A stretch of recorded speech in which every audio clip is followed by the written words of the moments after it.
Hey everybody, welcome to Minding the Key Store. This is the YouTube channel that talks all things public key infrastructure, all things PKI. As always, I'm Brian Roma, your shopkeeper, here to usher in another session to talk about what you can do in managing certificate authorities, keys, certificates, HSMs, all of the above. Turn the level down in my headphones just a little bit. I had the music cranked up. So this month is show your CA infrastructure some love in theme with Valentine's Day.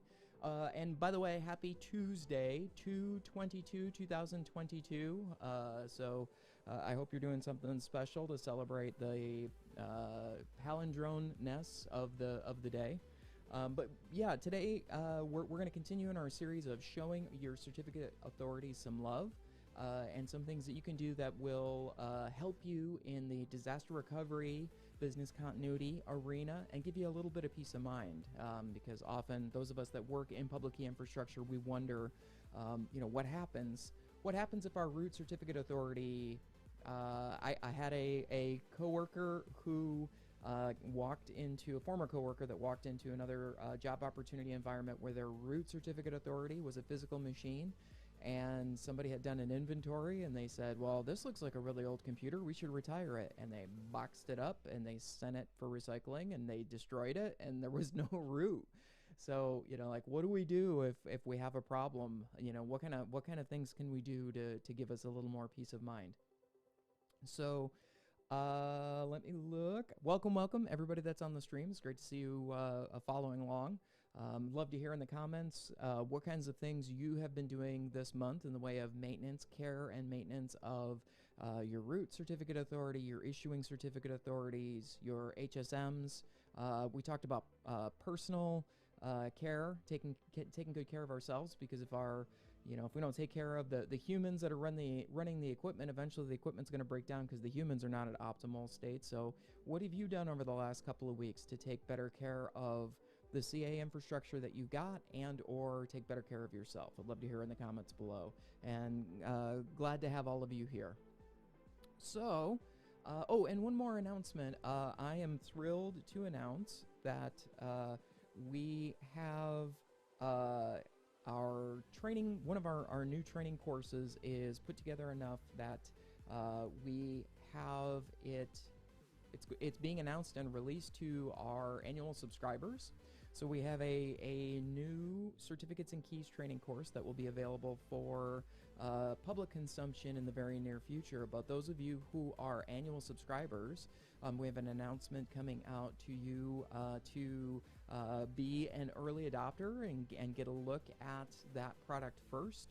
And the premise of the course is, if you are completely new to a public key infrastructure journey, if you don't know a certificate revocation list from a certificate authority, from a certificate itself, this course is for you. It's completely agnostic of certificate providers, so it doesn't matter if your environment is using DigiCert or Microsoft certificate authorities, or you have an appliance like a FutureX appliance that's issuing certificates. None of that really matters. It gets into the basics of what's a public key, what's a private key, different standards of certificate file formats, what's a CRL, some best practices around requesting certificates and revoking certificates, and I'm pretty excited. So yeah, that's going to be released to our internal subscribers this week.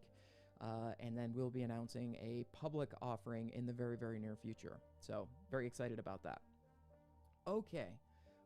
As always, I only have a couple of screens to play with, so I have and I'm going to pull my music down because I tend to leave that running. Let me get this pulled out here. So I only have a couple of screens that I'm playing with, so I've got my production console up with comments and stuff like that. I'm going to minimize that so that I can desktop share.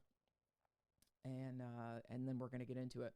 Now, this is something that our engineering and professional services folks at PKI Solutions have been wielding more consistently with more customers. And the idea behind this is to, when you go through your annual maintenance cycle, for cutting a new CRL, and it depends on your environment, right? So your CRL for your offline route, maybe that's good for 3 months. Maybe it's a year. Maybe it's a 2 year. That's a little long. Most of the environments I worked in, it was either a 6 month or a 12 month shelf life for the krill, which means that if your offline root CA is secured, it's in a secure enclave, you've got multiple key custodians that are keeping track of who's coming and going to that particular appliance. It's a process to get into that space. Fire up that particular device, whether it's a proprietary device that's root services, or it's a Windows machine that's in like a safe or something like that. So something that we have been working with some of our clients to consider is when you go in to do your regular maintenance for your certificate revocation list, consider going through the process of issuing a krill that is lasts longer than when your typical life cycle of your krill would be. Why would we do that? So let's say that the lifespan of your krill is 6 months. What we have been doing is working with some of our clients to go in and make some changes on the root CA after they cut their krill for their production environment for another 6 months. We would then go in and change the settings on the root CA to cut a krill that's valid for longer, and not bringing it out in our production environment, but take it and put it on an encrypted drive, a secure console, something highly, highly, highly secure. These are files associated with your root. Don't put it on a USB drive and take it back to your desk. That's no bueno. And by the way, this is not considered professional consulting advice. These are just some things that we have done with clients in the past. You definitely should engage a professional services resource if you're not sure. But what you can do is you can go into your root CA and change the settings for the krill to be available for longer, and then take the krill and the certificate and set it aside for longer, or set it aside for a break glass situation. So let's say 6 months from now, we cut the krill and we've got it set for 6 months. Then we repeat that process. We change the values in the registry on the root CA, and I'm going to show you where. And then restart cert services, cut the krill again, and we take those files and we set them aside. So say we get to 5 months and change, and the situation that I talked about with my former coworker happens, and somebody takes that physical box and they throw it in the back of a pickup truck, and they recycle it, which, I mean, yeah, it happens, folks. And you're like, what are we going to do? Our whole production environment, I just found out with 3 weeks to go, our CA infrastructure is going to go down. Nobody's going to be able to VPN in. Our Wi-Fi is not going to work right. These encryption these websites, these encryption processes or these websites aren't going to work. What are we going to do? What you could do is you could grab that krill and cert with the longer shelf life and bring that out into your production environment and do an update from there. It's not going to give you forever, so it would not absolve my former coworker from having to build a fresh root CA and go through the painful process of whether it's cross-signing or burning everything to the ground and starting something completely over. But the process of transitioning to a new CA environment. But if you have something that's got a little longer shelf life and you get into a pinch when it comes time to update, do your regular maintenance and get your krill updated and out into production, it gives you a little bit of runway. And this was actually something that we encountered with some of the people that we were working with when lockdowns first started to happen, because there were people that could not get into physical spaces to get into their secure enclaves, get into their secure facilities to get their krill updated. So they're like, what are we going to do? So we got Matt saying, I think one of the biggest peace of mind things I've done is to make sure the offline root certificate authorities have a krill validity of 1 year when it is then attached to the HSM. This requires you to fire everything up every year and make sure you're interacting with it, practicing at least once a year. That's true. So, one of the things, and that's a really good point.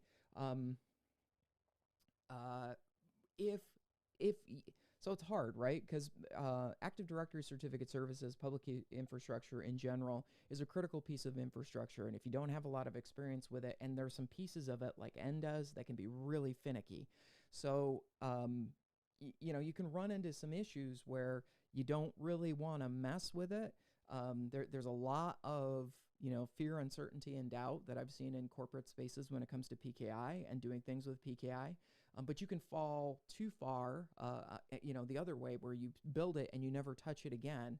And those are the environments where people set their certificate revocation list to be, valid for 25 years, 50 years, 100 years. I transitioned to a job. This was 7-8 years ago now. And the CRL life for their root, I think it was 100 years, which I was like, well, nothing's ever going to check in for revocation, that's for sure, unless you're installing a new cert. So there's a balancing act, and Matt makes a really good point with that. So if you put controls in place, and if you do things like this belt and suspenders approach with your root CRL, it gives you a little bit of flexibility where it's like, okay, we tried to do this upgrade. It didn't work great. Our root, Windows machine isn't working right. We can fall back to this CRL that's valid for another 6 months, and then we have to come up with a plan and transition to what that's going to be. So, kind of a 1-2 punch thing. So, good point, Matt. Thank you. So let's jump to. Let me see if I can share here. Get the right. Okay.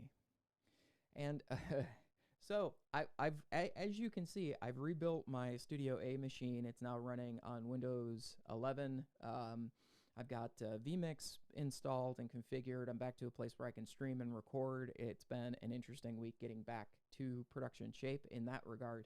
But there's some quirks, like I'm remote desktoped into my demo system and it doesn't auto resize. And then I've got Hyper-V inside of that system.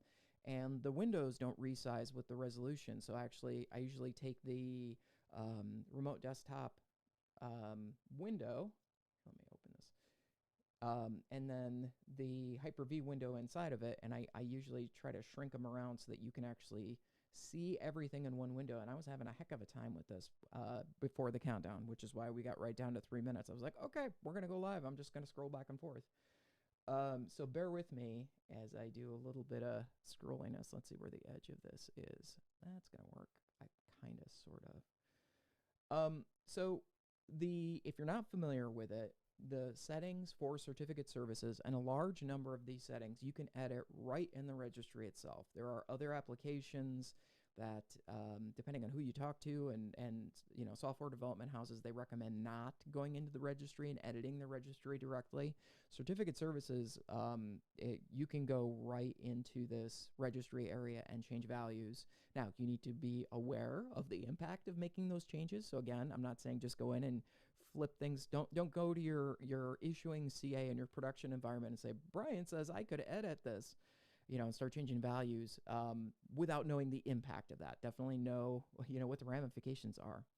But if you go to HK local machine, system, current control set, services, and then there's a folder called cert SVC or cert serve, you'll hear some people call it. And then there's a configuration folder inside of that. Hang on here. Okay, let me see if I can pull this over for just a second. So there's a configuration folder, and then inside of that, when you have certificate services installed, there should be a sub-hive that's the name of the certificate authority that cert services is residing under.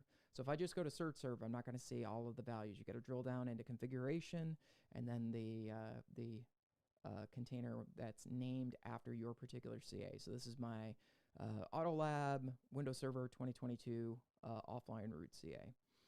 And then if we scroll down here, there is a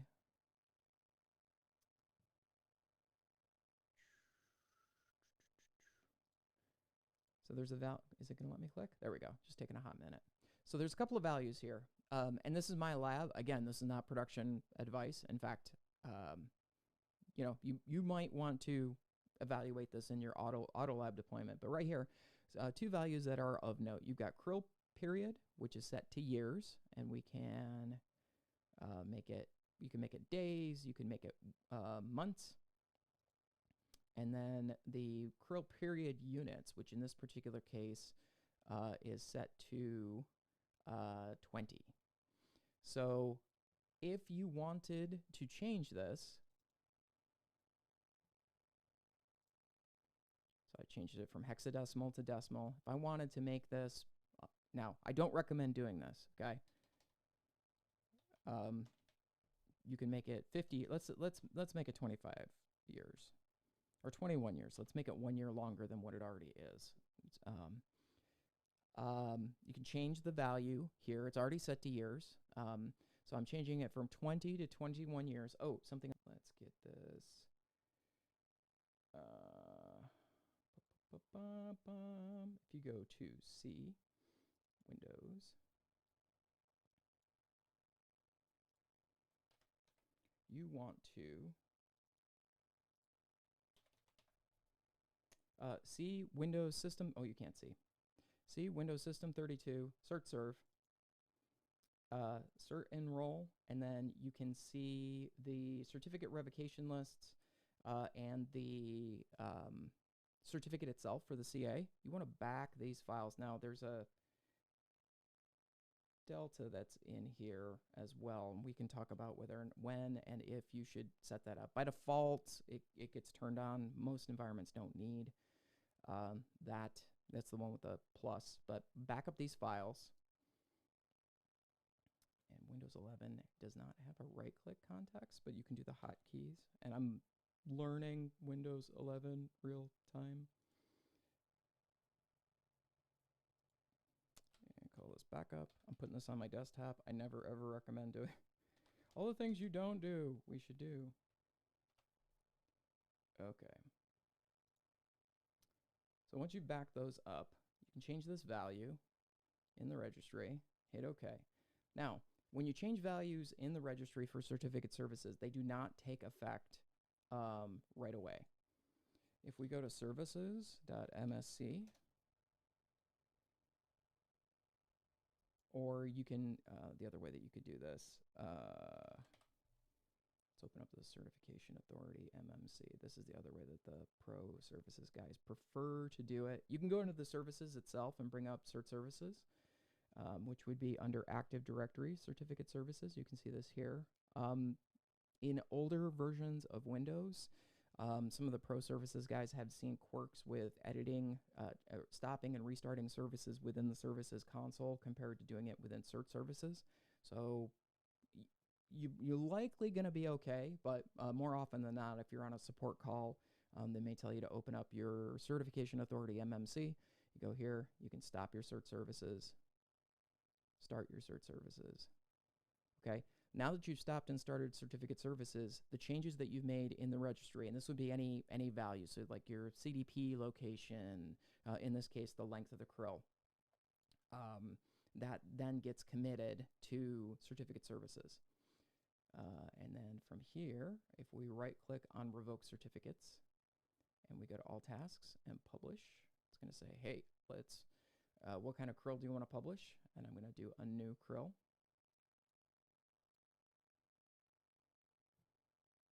And then if we go back here, so here's your certificate revocation list, and it's been updated to now, local system time. And we can see the next update is for 2043. So 20 years. Yes, that's right. Can do maths. Maths am hard. So what you would do is go through this process, cut the CRL at that longer time frame. In this case, it's 1 year more than we would typically run it. Then we would take these files, these new files, don't rename them, don't, just leave them the way they are, save them to a separate location that's secure, an encrypted drive, an encrypted appliance, multiple key custodians keeping an eye on it, not in the top drawer of your desk over by the coffee, the coffee bar in your office. Save these off, and then take the old files and put them back, or you could run this first and then take your CRL values and put them back to 6 months or a year or whatever the value is, and then take that update and put it in your production environment and run ds publish or whatever the steps are to get your stuff published into Active Directory. So I'm going to stop sharing, desktop sharing, for just a minute, and let's check in on.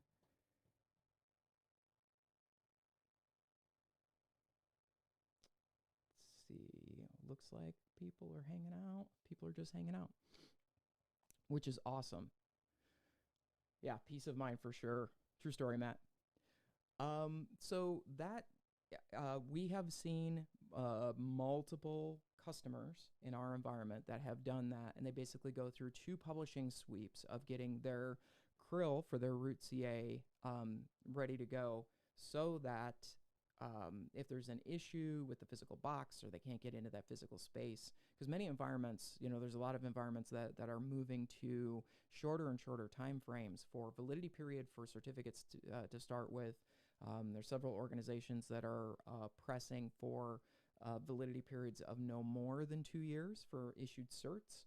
And you can go down the list for CAs that would follow a similar suit. So you can be aggressive, and some compliance some organizations, when it comes to compliance, they will say your CRL needs to be valid for no more than 12 months. It needs to be valid for no more than 6 months. I haven't seen too many environments that have done it in like 3-month chunks, but I've seen some lockdown environments where they press the issue and said it's got to be, the CRL for your ADCS environment's got to be 6 months or less. And so if you do that, like, that's a narrow window. If you're sending an HSM for repairs and you're having issues with that, or you're going through a procurement process, sometimes that can take months to get a new server provisioned. Although if there's an outage, sometimes that can motivate people to step up. So if you do something like this, where you cut a CRL, like say the maximum shelf life that you can put together for a CRL is 6 months, you could do one for 12 months or 14 months, not put it into production, set it aside, and then if something hit the fan in that particular environment, you've got something to fall back to while you're waiting for the replacement HSM to show up, or the new machine, or any of that kind of stuff.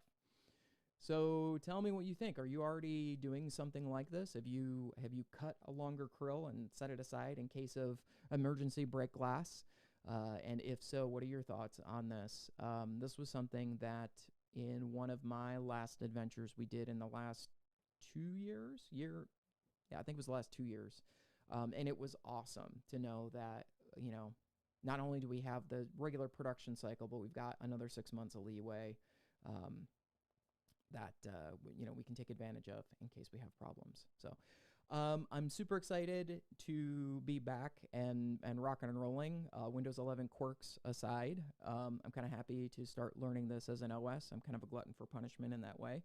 But let me know in the comments what is it that you're doing for the rest of the week, and we'll have more information to come on the new course that's coming, and we have some interesting information that we're going to be sharing in another week or two. We've got some interesting announcements and things that we want to share with all of you as PKI pros that I don't know, I'm pretty excited. Matt says, I'm just about to record the process for cutting the CRL for the Orca. I'm going to do it this time around. There you go. Well, and then there you go. And document it on top of that. Yeah, because you only do it once a year. Yeah, we called them run books, but we had a document with screenshots. It was like, log in here, run this command, make sure it's an elevated PowerShell prompt, and so on and so on.